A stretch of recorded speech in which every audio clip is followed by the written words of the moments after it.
Assalamualaikum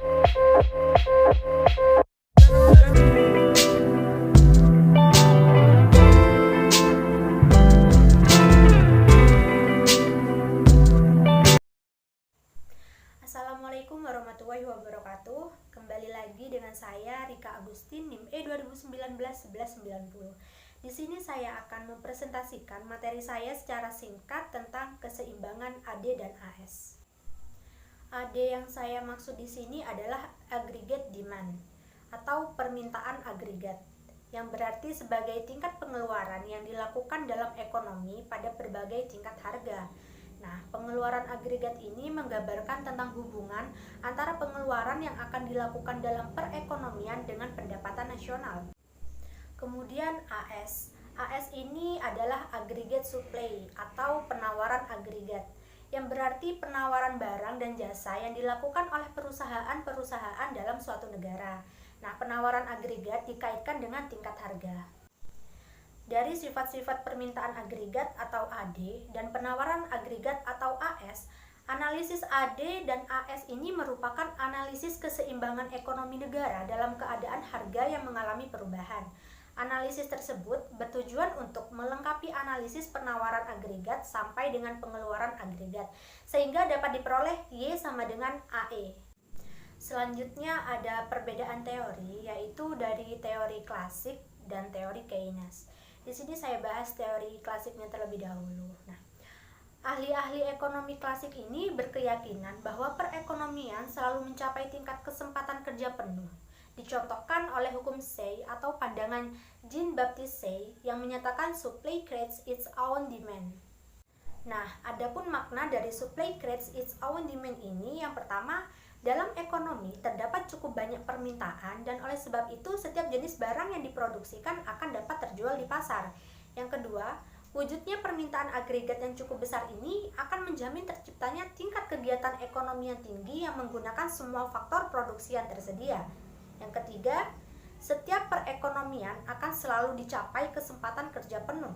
Yang keempat, tingkat kegiatan ekonomi dan pendapatan nasional ditentukan oleh kemampuan negara tersebut untuk menggunakan faktor-faktor produksi yang tersedia untuk memproduksi barang dan jasa, sehingga dapat diperoleh rumus Y sama dengan F dalam kurung K, L, Q, dan T, di mana Y ini adalah pendapatan nasional yang diwujudkan dalam perekonomian, sedangkan K adalah jumlah barang modal yang tersedia, sedangkan L adalah jumlah tenaga kerja dan kemampuan tenaga kerja yang tersedia, dan Q jumlah kekayaan alam yang telah dikembangkan dan digunakan, dan T adalah tingkat teknologi yang digunakan dalam berbagai kegiatan produksi. Adapun pendapat mengenai uang dan kegiatan ekonomi, yakni money is neutral atau uang adalah netral, yang berarti uang tidak dapat mempengaruhi kegiatan ekonomi. Karena kesempatan kerja penuh selalu dicapai, maka pendapatan nasional tidak dapat ditambah. Apalagi jumlah uang dalam ekonomi bertambah, maka perubahan ini tidak dapat menaikkan pendapatan nasional. Pertambahan tersebut hanya akan meningkatkan harga-harga barang dalam perekonomian. Nah, pandangan ini dinamakan teori kuantitas. Kemudian ada pendapat mengenai penentuan suku bunga. Teori Low-Level Fund atau dana dapat pinjam menerangkan mengenai penentuan suku bunga. Teori tersebut menerangkan bahwa suku bunga ditentukan oleh tabungan yang tersedia dalam masyarakat dan permintaan dana modal untuk investasi. Kedua faktor tersebut ditentukan oleh suku bunga. Perubahan tabungan dan perubahan permintaan dana modal akan menimbulkan perubahan kepada suku bunga. Nah, dari berbagai pendapat tersebut dapat diambil kesimpulan, yakni ahli-ahli ekonomi klasik berkeyakinan segi penawaran adalah sangat penting peranannya dalam menentukan kegiatan ekonomi dan pendapatan nasional suatu negara. Nah, selanjutnya kita bahas teori yang kedua, yakni teori Keynes. Nah, teori Keynes ini memberikan kritik terhadap teori klasik, yakni dalam ekonomi tidak terdapat kekurangan permintaan agregat. Ekonomi selalu mencapai tingkat kesempatan kerja penuh. Nah, kemudian teori Keynes ini memiliki pendapat mengenai kesempatan kerja penuh. Yang pertama, tingkat permintaan efektif atau effective demand, yaitu pengeluaran agregat atau permintaan efektif pada harga tetap permintaan agregat, permintaan efektif pada berbagai tingkat harga akan menentukan sejauh mana produksi nasional akan diwujudkan dalam ekonomi dan kesempatan kerja akan dicapai. Yang kedua, dalam perekonomian, kesempatan kerja penuh tidak akan selalu dapat dicapai. Adapun pendapat mengenai uang dan kegiatan ekonomi, yakni uang tidak netral, yang berarti perubahan-perubahan dalam jumlah uang dalam ekonomi dapat mempengaruhi kegiatan perekonomian. Peranan uang ini dalam kegiatan ekonomi dan tingkat harga dapat dibedakan kepada dua aspek. Yang pertama, pandangan dalam penentuan suku bunga. Yang kedua, pandangan mengenai efek perubahan jumlah uang dalam ekonomi atau jumlah penawaran uang kepada kegiatan ekonomi. Dan yang terakhir, ada pendapat mengenai uang dan kegiatan ekonomi menurut Keynes. Nah, menurut Keynes ini, kesempatan kerja penuh jarang dapat dicapai. Berpendapat bahwa perubahan jumlah uang akan dapat mempengaruhi kegiatan ekonomi. Hubungan antara perubahan jumlah uang dengan kegiatan ekonomi akan melalui proses berikut.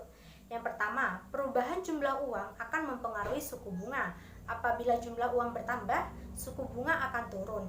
Yang kedua, penurunan suku bunga akan menambah investasi dalam perekonomian. Yang ketiga, penambahan dalam investasi akan menambah pengeluaran agregat, dan selanjutnya pertambahan pengeluaran agregat ini akan menambah pendapatan nasional. Dan selanjutnya ada perkembangan AD dan AS. Nah, dalam perkembangan ini ada teori makroekonomi Keynesian, yakni peranan pengeluaran agregat. Analisis ini menunjukkan pengeluaran agregat akan menentukan sejauh mana kegiatan ekonomi. Pendapatan nasional dan kesempatan kerja akan diwujudkan dalam suatu waktu atau tahun tertentu. Nah, analisis ini dinamakan analisis Keynesian sederhana atau simple Keynesian. Analisisnya belum memperhatikan dua faktor, yakni efek dari perubahan suku bunga dan efek perubahan tingkat harga kepada kegiatan ekonomi dalam sesuatu negara. Jumlah dan kualitas faktor-faktor produksi dianggap tetap. Terdapat hubungan yang erat di antara pengeluaran agregat dengan kegiatan ekonomi, produksi nasional, dan tingkat kesempatan kerja. Apabila pengeluaran agregat bertambah, maka kegiatan ekonomi, produksi nasional, dan kesempatan kerja akan meningkat. Peningkatan kesempatan kerja akan mengurangi pengangguran. Kemudian ada peranan uang dan suku bunga. Efek perubahan penawaran uang kepada kegiatan ekonomi melalui rangkaian peristiwa, yakni 1. Efek perubahan penawaran uang ke atas suku bunga. Yang kedua, efek perubahan suku bunga ke atas investasi. Dan yang ketiga, efek perubahan investasi ke atas pengeluaran agregat dan pendapatan nasional. Nah, rangkaian peristiwa ini dinamakan mekanisme transmisi. Kemudian ada peranan kebijakan pemerintah. Nah, analisis makroekonomi sangat menekankan kepada peranan pemerintah dalam mempengaruhi kegiatan ekonomi. Nah, dasar argumentasinya itu yang pertama, ekonomi sukar untuk mencapai tingkat kesempatan kerja penuh. Yang kedua, terdapat perubahan yang besar dalam kegiatan ekonomi dari waktu ke waktu. Nah, kebijakan pemerintah ini atau kebijakan penstabilan perekonomian dapat dibedakan menjadi dua bentuk, yakni kebijakan fiskal dan kebijakan moneter. Yang dimaksud kebijakan fiskal ini adalah kebijakan ekonomi yang dilakukan oleh pihak pemerintah guna mengelola dan mengarahkan kondisi perekonomian ke arah yang lebih baik, atau yang diinginkan dengan cara mengubah atau memperbarui penerimaan dan pengeluaran pemerintah. Salah satu hal yang ditonjolkan dari kebijakan fiskal ini adalah pengendalian pengeluaran dan penerimaan pemerintah atau negara. Sedangkan kebijakan moneter adalah sebuah kebijakan yang dikeluarkan oleh bank sentral dalam bentuk pengaturan persediaan uang untuk mencapai tujuan tertentu. Nah, kebijakan moneter ini dapat melibatkan mengeset standar bunga pinjaman, margin requirement, kapitalisasi untuk bank, atau bahkan bertindak sebagai peminjam usaha terakhir atau melalui persetujuan melalui negosiasi dengan pemerintah lain. Dan yang terakhir ini ada teori makroekonomi klasik. Nah, apabila permintaan agregat bertambah, yaitu dari AD0 menjadi ADT atau AD2, efeknya adalah pendapatan nasional tetap sebesar Y1. Akan tetapi tingkat harga akan meningkat dari P0 menjadi P1 dan P2.